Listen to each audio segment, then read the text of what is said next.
Assalamualaikum warahmatullahi wabarakatuh. Halo semuanya, selamat datang kembali di channel yang katanya sih bikin merinding. Tapi semoga bukan cuma karena angin malam ya. Sebelum kita mulai, saya mau kasih tips penting nih. Kalau kamu penakut, pastiin deh, kamu dengerin ini rame-rame.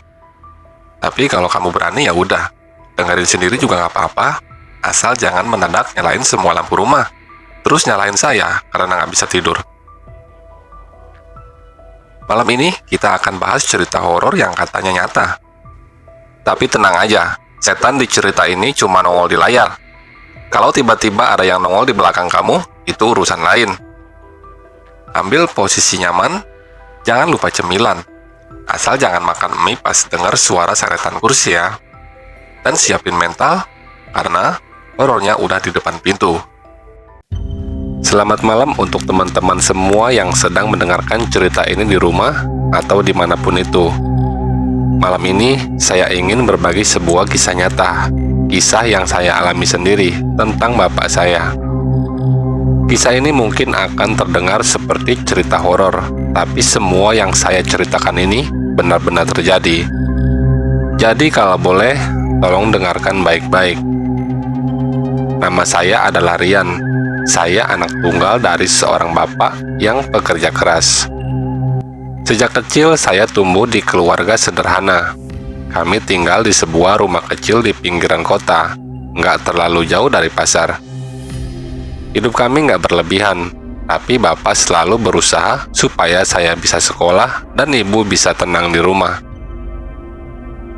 Sebelum jualan mie ayam, bapak saya sempat kerja jadi kuli bangunan. Tiap pagi berangkat subuh, pulang malam hari dalam keadaan baju penuh semen dan tubuh capek luar biasa. Tapi yang saya ingat, bapak nggak pernah mengeluh. Sampai suatu hari, dia jatuh dari tangga proyek dan kakinya agak pincang. Sejak saat itu bapak berhenti kerja bangunan.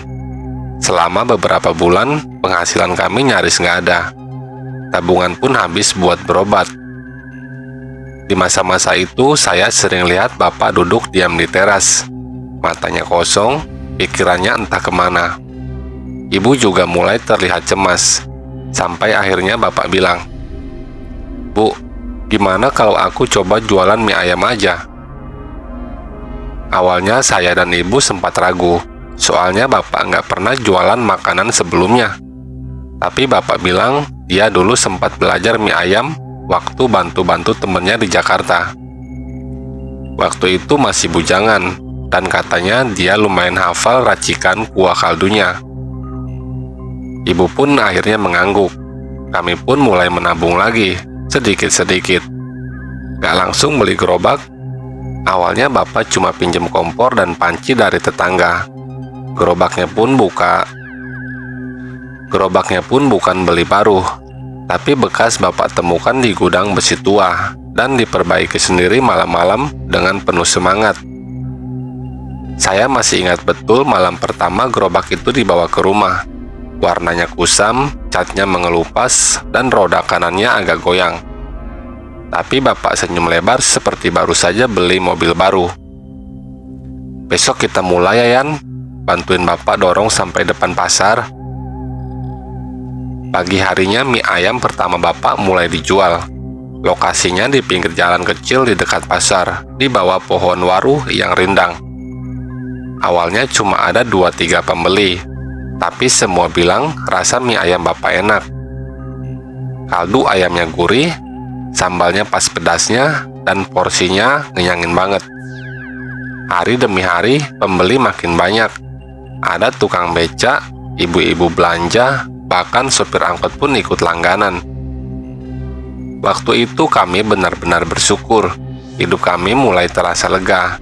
Bisa beli beras tanpa hutang, bisa bayar listrik nggak mepet tanggal. Saya bahkan bisa mulai menabung buat beli sepatu baru sekolah. Tapi teman-teman, dalam diam, di tengah senyum dan ucapan terima kasih dari para pelanggan, ternyata ada satu tatapan yang luput dari perhatian kami. Tatapan yang tidak suka, tatapan iri, tatapan yang diam-diam menyimpan niat jahat. Dan dari sinilah semuanya mulai berubah. Seperti yang saya bilang tadi, mie ayam Bapak makin hari makin laris. Bahkan pernah dalam satu hari mie ayam habis sebelum jam 11 siang. Bapak senang, ibu pun mulai bisa bantu dari rumah dengan nyiapin bumbu dan motongin ayam. Tapi makin banyak pembeli, makin banyak juga yang merasa tersaingi. Jadi begini, beberapa meter dari tempat Bapak biasa mangkal, ada juga tukang mie ayam lain. Namanya Pak Warso. Beliau lebih dulu jualan di sana. Tapi sejak Bapak mulai mangkal, pembelinya makin sepi. Padahal sebelumnya cukup ramai juga. Kami awalnya nggak pernah curiga apa-apa. Namanya juga usaha, pasti ada naik turun. Tapi saya masih ingat betul, waktu itu pernah ada momen yang terasa aneh. Sore hari, Bapak baru saja pulang dari jualan. Waktu saya bantuin dia cuci panci dan peralatan, Bapak tiba-tiba bilang begini, "Yan, kamu tadi lihat gak waktu Bapak jualan? Ada orang tua duduk diam di ujung bangku, yang nggak pesan apa-apa." Saya geleng, tapi Bapak terlihat agak gelisah. Dia duduk dari jam setengah 9 sampai hampir jam 11, cuma merhatiin. Matanya tajam ngeliatin Bapak terus. Gak senyum, gak ngomong apa-apa, sampai akhirnya tiba-tiba pergi. Saya merinding waktu dengar cerita itu. Tapi ya, saya pikir mungkin cuma orang iseng atau orang bingung. Tapi beberapa hari setelah kejadian itu, hal-hal aneh mulai muncul. Awalnya dari gerobak Bapak. Malam-malam, setelah semua dibersihkan dan ditutup terpal, saya kadang dengar suara dari luar rumah, seperti mangkok digesek-gesek. Awalnya saya pikir itu tikus, tapi suara itu terlalu rapi. Seperti ada yang sedang mengaduk sendok ke dalam mangkok. Waktu saya intip dari jendela, saya lihat terpal gerobaknya seperti bergerak sedikit, padahal nggak ada angin. Saya nggak berani keluar, saya cuma tarik selimut, baca doa, dan mencoba tidur. Keesokan paginya saya nggak cerita apa-apa ke Bapak, takut beliau malah kepikiran. Tapi ternyata Bapak lebih dulu cerita. "Yan, kamu semalam keluar gak? Gerobak Bapak terbuka sebagian tuh, panci kuahnya kegeser, dan ada jejak kaki kecil di sebelahnya, tapi bukan kaki orang dewasa." Saya langsung pucat. Dan sebelum selesai sampai di situ, beberapa pelanggan lama yang biasanya langganan mie ayam Bapak hampir tiap hari, tiba-tiba berhenti datang. Bahkan ada yang kami temui di jalan, dan mereka cuma senyum kaku, lalu buru-buru pergi. Ibu mulai curiga, dan malam itu ibu ngomong ke Bapak pelan-pelan, "Pak, saya nggak enak ngomong, tapi tadi pagi waktu saya ngelapin gerobak, saya nemu kembang kentil kering sama sepotong kuku panjang di bawah tempat mangkuk. Itu bukan dari kita, Pak." Bapak cuma diam, mukanya tegang. Dan sejak hari itu Bapak mulai sering sakit. Bukan sekedar capek atau masuk angin, tapi aneh, dadanya sesak tiap malam. Kadang muntah, kadang matanya merah seperti orang marah, tapi dia nggak bisa bicara. Saya hanya bisa lihat dari pintu kamar. Ibu duduk di samping Bapak, terus-terusan melafalkan doa sambil menahan tangis. Dan di luar rumah, malam-malam itu kami mulai mencium bau anyir. Bau amis yang datang entah dari mana. Seperti darah basi, tapi kami nggak pernah menemukan sumbernya. Teman-teman semua, kalau sampai di sini kamu mulai merasa merinding, percayalah, ini baru awalnya. Ada satu malam yang membuat kami semua akhirnya yakin bahwa Bapak sedang disantet. Saya tahu, kisah yang saya ceritakan mungkin bikin sebagian dari kalian bertanya-tanya, benarkah hal seperti ini bisa terjadi? Percayalah, saya sendiri dulu juga sulit percaya, sampai saya melihat semuanya dengan mata kepala sendiri. Setelah Bapak mulai sering sakit, kami benar-benar bingung. Udah ke puskesmas, hasilnya normal. Diperiksa dokter pun nggak ada penyakit apa-apa. Tapi tiap malam, Bapak semakin parah. Dia sering terbangun dengan nafas tersengal, keringat dingin membasahi tubuhnya. Dan yang paling bikin saya takut, Dia sering ngomong sendiri dalam tidurnya. "Pergi, jangan ikuti aku lagi. Aku nggak mau terima tawaranmu. Pergi, pergi." Suara bapak saat itu bukan suara biasa. Suaranya berat, seperti orang lain yang sedang marah. Kadang matanya terbuka setengah, dan ia menatap kosong ke langit-langit sambil bergumam dalam bahasa yang saya sendiri nggak paham. Sampai akhirnya bapak cerita. Waktu sore setelah sedikit lebih tenang, bapak panggil saya dan ibu ke ruang tengah. Mukanya pucat, badannya lemas, tapi suaranya serius. "Aku mimpi yang sama, hampir tiap malam. Aku ada di tengah lapangan gelap, gak ada siapa-siapa. Cuma suara tawa, suara laki-laki, ngeri banget.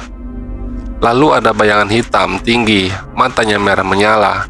Dia bilang, 'Kamu menolak aku. Sekarang kamu tanggung akibatnya.'" Saya dan ibu saling pandang. Bayangan itu makin lama makin dekat, tangannya panjang, kukunya hitam. Dia tunjuk ke arahku sambil bilang, "Mie ayammu terlalu laris, sekarang rasakan pembalasan." Saya ingat jelas waktu bapak cerita itu. Lampu di ruang tengah tiba-tiba redup sendiri, lalu mati. Kami semua kaget, padahal nggak ada mati listrik. Ibu langsung ambil air wudhu dan baca ayat-ayat pelindung. Sementara saya, dia membeku. Hati saya mulai benar-benar yakin, ini bukan sakit biasa. Bapak sedang diganggu sesuatu yang tidak kasat mata. Malam harinya saya tidur lebih awal, tapi gelisah. Sekitar jam 2 pagi, saya terbangun, bukan karena suara, tapi karena bau. Ada bau amis, bau anyir seperti darah, tapi lebih tajam. Saya bangkit pelan-pelan dan berjalan keluar kamar. Waktu saya melirik ke ruang tamu, saya melihat sesuatu.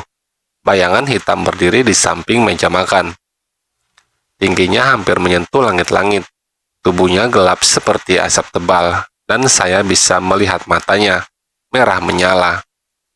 Saya refleks mundur, tapi saat itu sosok itu hilang begitu saja. Saya kembali masuk kamar sambil gemetar. Seluruh badan dingin seperti es. Keesokan paginya saya tanya ibu, apakah semalam dia lihat atau dengar sesuatu. Tapi ibu cuma jawab pelan. "Ibu juga mimpi aneh. Ibu lihat rumah kita dipenuhi banyak kembang layu dan tanah kuburan. Dan ada yang membisikkan ke telinga ibu, 'Bukan cuma dia yang kena, kalian semua juga ikut.'" Kami bertiga akhirnya sepakat, ini tidak bisa dibiarkan. Harus ada yang dilakukan. Kami harus cari bantuan sebelum semuanya terlambat. Teman-teman yang masih mendengarkan cerita ini, sampai sini saja sudah bikin saya sesak mengingat semuanya. Malam itu adalah malam yang membuat saya dan ibu akhirnya nekat mengambil langkah yang dulu kami anggap musyrik. Tapi waktu orang yang kita sayang diganggu terus-menerus, rasanya apapun akan kita lakukan, asal dia bisa sembuh. Setelah kejadian bayangan hitam itu, Bapak makin melemah. Tiap malam muntah, dan anehnya yang keluar bukan cuma makanan, tapi lendir hitam pekat seperti oli. Dan bau busuknya menyengat sekali. Bahkan saat tidur, badannya menggeliat seperti menahan sesuatu dari dalam. Kadang kulit punggungnya mengelupas seperti terbakar. Tapi kalau pagi luka-luka itu hilang tanpa bekas. Dokter pun angkat tangan. Akhirnya ibu ingat seseorang, namanya Mbah Sastro, seorang dukun tua yang tinggal di ujung desa sebelah. Orang bilang beliau jarang keluar rumah, tapi sering diminta tolong kalau ada gangguan yang tak bisa dijelaskan secara medis. Malam itu juga saya dan ibu naik motor membelah jalan sepi ke rumah Mbak Sastro. Rumahnya kecil, temaram, dan penuh bau dupa. Di teras kami disambut oleh pria tua berjubah abu-abu, kulitnya keriput dan matanya tajam, meski penuh wibawa. Saya langsung merasa kaku berdiri di hadapannya. Tanpa kami banyak bicara, Mbak Sastro langsung bilang, "Yang kamu bawa adalah penyakit kiriman, lewat makanan, bukan sembarang santet. Ini pesugihan iri hati." Saya langsung merinding. Beliau pun ikut kami pulang malam itu. Sesampainya di rumah, Mbak Sasro meminta kami untuk tidak panik, tidak berbicara terlalu banyak. Ia membentangkan tikar di ruang tengah, menyalakan dupa, lalu menyuruh Bapak berbaring. Bapak tampak lemas, tapi saat dupa mulai terbakar dan Mbak Sasro membaca mantra, tubuh Bapak langsung gemetar. Tangan dan kakinya kaku, matanya mendelik, dan dari mulutnya keluar suara. Suara berat, bukan suara Bapak. "Aku tidak mau keluar, dia harus mati." Saya dan ibu terkejut, menahan tangis.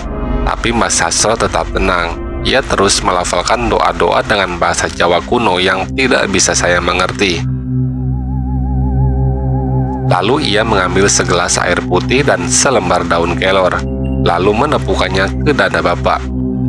Lalu Bapak menjerit. Dari tubuh Bapak, tepat di bagian perut sebelah kanan, keluar darah segar, dan di tengahnya sepotong kuku hitam panjang, melengkung seperti cakar. Bau busuk langsung menyebar ke seluruh ruangan. Kami semua menahan mual, tapi itu belum selesai. Pak Sasro menyuruh kami membakar daun pisang kering dan menyiapkan kendi kecil berisi air bunga. Setelah beberapa doa, ia menarik sesuatu yang dari bawah telapak kaki Bapak. Yang keluar adalah jarum karet dibungkus rambut panjang yang kusut dan berlendir. Saya sampai lemas melihatnya. Ini yang ditanam lewat makanan. Kiriman ini kuat, tapi masih bisa dilawan kalau segera dihentikan. Pelakunya iri, ingin usahanya kembali ramai, dan ingin kamu jatuh perlahan. Pelan-pelan sampai mati dalam penderitaan. Begitu kata Mbak Sasro. Setelah ritual itu selesai, Bapak langsung pingsan. Tapi untuk pertama kalinya dalam beberapa minggu, tidurnya tenang. Tidak menggerang, tidak muntah, tidak bicara sendiri. Kami menangis malam itu bukan karena takut, tapi karena lega. Pak Sasro hanya berpesan satu hal sebelum pulang. Bakar gerobak itu udah jadi media kiriman. Selama masih ada di rumahmu, pintunya akan tetap terbuka. Saya dan ibu saling pandang, dan besok paginya tanpa banyak bicara, kami dorong gerobak mie ayam Bapak ke lapangan belakang. Kami siram bensin, lalu kami bakar. Suaranya meletup, kayu tua itu hancur perlahan. Tapi saat terbakar, saya dengar suara kecil seperti desisan, seperti tawa pelan yang terbakar bersama api. Teman-teman semua, sampai sini saya yakin kalian bisa membayangkan betapa berat dan menyeramkannya malam-malam kami. Tapi kisah ini belum sepenuhnya selesai. Saya tahu cerita ini cukup panjang dan mungkin berat untuk didengar, tapi saya bersyukur bisa membagikannya. Karena saya percaya, kadang yang tak terlihat jauh lebih berbahaya dari yang tampak di depan mata. Setelah Bapak menjalani pengobatan dari Mbak Sasro, kondisinya perlahan-lahan mulai membaik. Tidak lagi muntah darah, tidak lagi mimpi buruk, dan yang paling terasa, suasana rumah kami jauh lebih ringan. Tidak ada lagi bau amis, tidak ada lagi suara aneh dari arah dapur atau gerobak. Karena memang gerobaknya sudah kami bakar. Selama beberapa hari kami tidak keluar rumah. Bapak hanya istirahat, makan bubur, minum air putih, dan banyak membaca Al-Quran. Ibu juga lebih sering berzikir. Kami semua benar-benar fokus pulih secara jasmani maupun batin. Tapi tetap ada satu hal yang mengganjal. Siapa sebenarnya yang mengirimkan semua ini? Siapa yang begitu tega ingin melihat Bapak hancur pelan-pelan? Kami tidak mau menuduh, tapi satu nama terus muncul di pikiran kami. Pak Warso, penjual mie ayam yang dulu mangkal tak jauh dari tempat Bapak biasa jualan. Dulu sebelum Bapak jualan, warung mie ayamnya cukup ramai. Tapi sejak Bapak mulai mangkal, pelanggannya perlahan pindah. Kami pun pernah beberapa kali melihat beliau berdiri dari kejauhan, menatap ke arah gerobak Bapak. Bukan dengan marah, tapi dengan ekspresi yang sulit dijelaskan, seperti campuran iri dan kecewa. Dan benar saja, beberapa minggu setelah Bapak sembuh, kami dengar kabar dari orang pasar. Pak Warso ditemukan meninggal di rumahnya dalam kondisi mengenaskan. Bukan karena kecelakaan atau sakit biasa, tapi tubuhnya ditemukan membusuk sebagian, padahal katanya baru meninggal kurang dari 1 hari. Warga sekitar pun heboh karena tubuhnya menghitam seperti terbakar dari dalam. Yang paling menyeramkan, konon orang yang pertama kali menemukan jenazah adalah seorang pembeli yang mengaku sempat mendengar suara tangisan dari dalam rumah. Tapi tidak ada siapa-siapa di sana. Kami tidak bersorak, tidak lega, justru kami semua diam. Bapak hanya duduk di serambi rumah, menatap langit, lalu pelan-pelan berkata, "Yan, iri hati itu kalau dipelihara bisa jadi racun, bahkan lebih ganas dari setan manapun. Bapak cuma mau kamu belajar dari ini semua. Jangan pernah dengki sama rezeki orang, karena kalau kita niatnya baik, insya Allah yang di atas pasti jagain." Setelah kejadian itu, Bapak memutuskan tidak lagi jualan mie ayam. Gerobak sudah tidak ada, dan entah kenapa, walau kami sempat tawari untuk beli gerobak baru, Bapak selalu geleng pelan. "Cukup, Yan. Rezeki bisa lewat jalan lain, tapi kalau harus ngulang rasa sakit kayak kemarin, Bapak nggak sanggup lagi." Akhirnya Bapak beralih usaha kecil-kecilan di rumah, buka warung kopi sederhana. Pelanggannya tidak sebanyak dulu, tapi hidup kami jauh lebih tenang. Tidak ada rasa was-was, tidak ada mimpi buruk, dan yang paling penting, kami bisa tidur dengan damai setiap malam. Buat sahabat pendengar di rumah, itulah kisah nyata yang bisa saya bagikan malam ini. Tentang bapak saya, tentang mie ayam, dan tentang bagaimana iri hati bisa menjelma jadi santet yang mengerikan. Saya tidak ingin menakut-nakuti, saya hanya ingin mengingatkan bahwa dalam hidup ini, jangan pernah menaruh dengki kepada sesama. Karena bisa saja, orang yang kita benci justru sedang ikhlas mendoakan kita. Terima kasih udah nyimak sampai akhir. Semoga cerita ini bisa jadi pelajaran untuk kita semua. Dan kalau teman-teman suka dengan cerita ini, mohon bantu sebarkan, bukan untuk viral, tapi agar semakin banyak yang sadar bahwa niat buruk sekecil apapun selalu ada harganya. Wassalamualaikum warahmatullahi wabarakatuh.